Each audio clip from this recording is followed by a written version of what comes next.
Telangana Congress party senior నాయకులు doctor K Shivakumar గారు, Telangana BJP senior నాయకులు ప్రేమ్ గాంధీ గారు, సీనియర్ రాజకీయ విశ్లేషకులు రామ్ గోపాల్ గారు ఉన్నారు. వాళ్ళతో మాట్లాడారు. నమస్తే అండి అందరికీ కూడా. సో ప్రేమ్ గాంధీ గారు, జాతీయ పార్టీగా మీతోనే స్టార్ట్ చేద్దాము. అండ్ మూడోసారి అధికారంలోకి వస్తామన్న అత్యంత విశ్వాసంతో కూడా ఉన్నారు కాబట్టి, అండ్ సర్వేలు కూడా మీకు అనుకూలంగా ఉన్నాయి. కొన్ని సర్వేలు వచ్చాయి. అండ్ మీరు చెప్పడము, నాయకులు చెప్పడము, మోడీ గారు చెప్పడం కూడా, ఇవన్నీ కూడా బీజేపీ మళ్ళీ అధికారంలోకి వస్తుందని చెప్తున్నారు. కాబట్టి మీ నుంచే స్టార్ట్ చేద్దాం. సో ఏంటి బీజేపీ ప్లాన్ ఏంటి? ఓవరాల్గా కేంద్రంలో కూడా ఎన్డీఏ కూటమికి 400 పైన స్థానాలు వస్తాయని మొదటి నుంచే చెప్తున్నారు. అండ్ 370 ఇండివిజువల్గా వస్తాయని, తెలంగాణలో కూడా పార్లమెంటు స్థానాలు 17కు 17 గెలుచుకుంటాము అనే ధీమాలో ఉన్నారు. కాబట్టి ఎలాంటి ప్లాన్తో వెళ్తున్నారు ఏంటి అనేది, ఎందుకంటే ఆల్మోస్ట్ అందరి అభ్యర్థులు కూడా ఒక ఇద్దరు తప్ప మిగిలిన అభ్యర్థులందరూ 15 మంది అభ్యర్థులను ప్రకటించేశారు. కాబట్టి ఎలా ఉంటుంది, విజయ అవకాశాలు ఎంతవరకు ఉన్నాయి అనేది? ముందుగా యోయో టీవీ సభ్యులందరికీ, తర్వాత తోటి పార్టీ నాయకులందరికీ కూడా మనస్ఫూర్తిగా ధన్యవాదాలు. గెలుపుకు మీరు నాకు ఆల్రెడీ చెప్పేసి ఖచ్చితంగా గెలుస్తామని. సర్వేలు మాత్రమే చెప్పిన సర్వేల అనుకూలంలో ప్రజలు కూడా అనుకూలంగా ఉన్నారు. భారతీయ జనతా పార్టీ మొదటి నుంచి కూడా పార్టీ సిద్ధాంతాలకు కట్టుబడి ఉన్నది. ప్రజల సంక్షేమం గురించి మాట్లాడినటువంటి పార్టీ. ఇప్పటి వరకు మీరు చూడవచ్చు, అనేక అంశాల మీద భారతీయ జనతా పార్టీ తీసుకున్నటువంటి ప్రతి సంక్షేమం దాని మీద ఖచ్చితంగా ప్రజలు వాళ్ళకు ఏదైతే తీసుకున్నటువంటి డిసిషన్ సంపూర్ణమైనటువంటి మద్దతుతో ఉన్నారు. ఆ 370 ఆర్టికలే తీసుకున్నా, మీరు ఇంకా అనేక అంశాలు, ఒకటి కాదు, ప్రతి అంశంలో సామాన్య రైతు కాడ నుంచి ఈరోజు డిజిటల్ రంగంలో ఏ రకంగా ఉన్నామో మనం అందరం కూడా చూస్తూ ఉన్నాం. ప్రతి రంగంలో అభివృద్ధి చెందినటువంటి దేశంగా చెలవబడుతూ ఉన్నాం.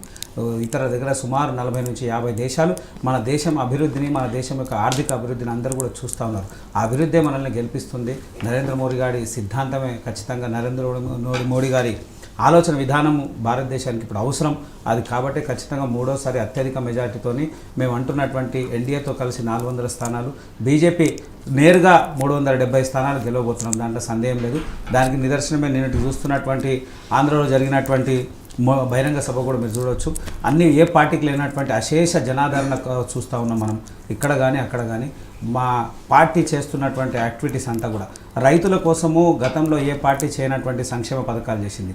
మహిళలకు సంబంధించినటువంటి సంక్షేమ పథకాలు ఎన్నో చేసింది. అంటే ఈ పార్టీ ఆ పార్టీ అని కాకుండా ఇక్కడున్న ప్రాంతీయ పార్టీ కూడా చేయనటువంటి అంశాలు భారతీయ జనతా పార్టీ కేంద్రం నుంచి నేరుగా ఇచ్చినటువంటి దాఖలాలు. ఏదైతే రైతు బంధు విషయంలో ఇక్కడ ఈ పార్టీ వచ్చి ఆ పార్టీ వచ్చి అయితే రైతులకు ఇప్పటి వరకు సంవత్సరానికి ఇచ్చేటువంటి 6,000 రూపాయలు నేరుగా వచ్చినటువంటి దాఖలాలు. అలాగే సబ్సిడీ విషయంలో కూడా సబ్సిడీ ఎవరి సంబంధం లేకుండా, అంటే ఎలాంటి సంబంధం లేకుండా, మధ్యలో దళారు వ్యవస్థ లేకుండా డైరెక్ట్ సబ్సిడీ రైతులకు ఇవ్వడం. ఆ రైతులకు సుమారు చిన్నకారు రైతులకు 10 నుంచి 15,000 రూపాయలు డైరెక్ట్ సబ్సిడీ వస్తుంది. ఇవన్నీ భారతీయ జనతా పార్టీని గెలిపిస్తుంది, దాంట్లో సందేహం లేదు. గ్యాస్ విషయం తీసుకున్నా, ఇప్పుడున్నటువంటి సంక్షేమ పథకాలు అన్నింటిలో చూసుకున్నా భారతీయ జనతా పార్టీ ప్రజలకి డైరెక్ట్గా వెళ్ళినటువంటి దాఖలాలు చూస్తూ ఉన్నాం. అదే కాకుండా ఎంతో సంక్షోభం, దేశం మొత్తం సంక్షోభం వచ్చినటువంటి పరిస్థితిలో, ఏదైతే కరోనా సమయంలో దేశం మొత్తం, ప్రపంచం మొత్తం మన వైపు చూస్తే ఇంత అత్యధిక జనాభా ఉన్నటువంటి దేశాన్ని అందరినీ ఆరోగ్యంగా, ఏ పార్టీలకు సంబంధం లేకుండా అందరినీ కలిపి ఆరోగ్యమే అందరి రక్ష అనేటువంటి భారతదేశం యొక్క రక్ష. అలాగే మా మోడీ గారు చెప్తా ఉన్నారు, దేశం మొత్తం నా కుటుంబం. అదే అంశం మీద ఖచ్చితంగా భారతీయ జనతా పార్టీ అత్యధిక మెజారిటీతో గెలవబోతుంది, దాంట్లో సందేహం లేదండి. సో శివకుమార్ గారు, ఇందాక నేను అన్నట్టు బీజేపీ మొదటి నుంచి కూడా అటు కేంద్రంలో కానీ ఇటు రాష్ట్రంలో కానీ మ్యాక్సిమం స్థానాలు గెలుచుకుంటాం, కేంద్రంలో మూడోసారి అధికారంలోకి వస్తాము అనేది అయితే చెప్తున్నారు. సేమ్ అదే ధీమాలో కాంగ్రెస్ పార్టీ కూడా అదే ఉంది. జాతీయంగా కేంద్రంలో కూడా ఈసారి కాంగ్రెస్ పార్టీ అధికారంలోకి వస్తుంది.